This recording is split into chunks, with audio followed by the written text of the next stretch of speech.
Welcome to Piano at Tea Time. This is my first video on a new YouTube channel. I'm excited because I've considered starting a YouTube channel for several years, but you put it off. And it seems like the right time to me, and here's why. Life has gotten considerably more difficult since the lockdowns, and as a musician, as an artist, I get overwhelmed by the amount of negative news and things. The way our society is changing is making things difficult. And I think that it is now more than ever a time to find things which give our soul joy, happiness, and finding a little bit of light. And to me, music, piano provides that. Therefore, while I take the studying of piano very seriously, I am a student at McGill University, but I'm also a piano teacher, and it's very serious to me to study and focus, be intense with it. But I think that it's also important to remember that music and classical music should also be enjoyable to the ears and to the listener, and also the person learning it and playing it. So this channel will attempt to introduce some levity to the subject of music, of piano, and also be instructive and edifying at the same time. Also, there will be some videos where you can see me learning pieces and the process of how you progress and the struggles and the difficulties it is to be a developing artist. Alright, so without further ado, I'm not sure if I'm supposed to drink it or not. Let's try it again. Without further ado, here's Piano at Tea Time. There could be nothing more fundamental on this piano than playing scales. When a student begins, they learn a 5-note scale on C.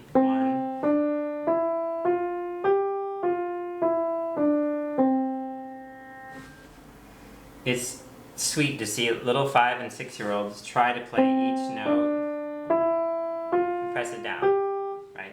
And then from there you progress to going under and playing a 7-note scale, or 7 different notes, but it's actually 8 notes, and then going to 2 octaves, and then many more octaves.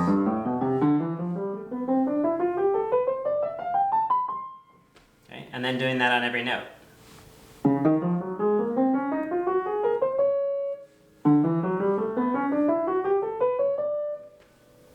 A young musician learns the patterns of major and minor scales, though they don't really know why it's important. And I think it's a mistake to learn scales just on their own.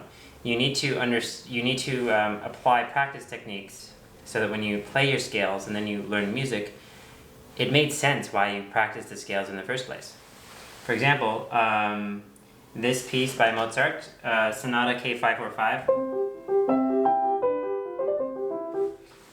Very soon after this introduction motif, we have a scale passage. Now, if I play this badly, it sounds like this. Every note, it's a headache. If you practice your scales like that, it's an A minor scale, it gives me a headache. So actually what you need to do is understand that playing a scale or in music is release the singer. But don't ask me to sing.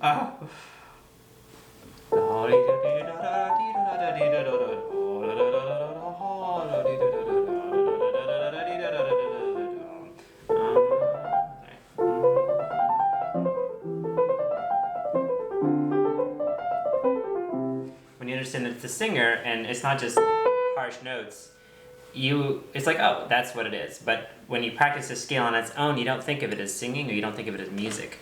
So that's the first mistake, is to learn scales and not understand that it's music. So here's what I mean. Let me choose, let's say, A flat. Okay, A flat major.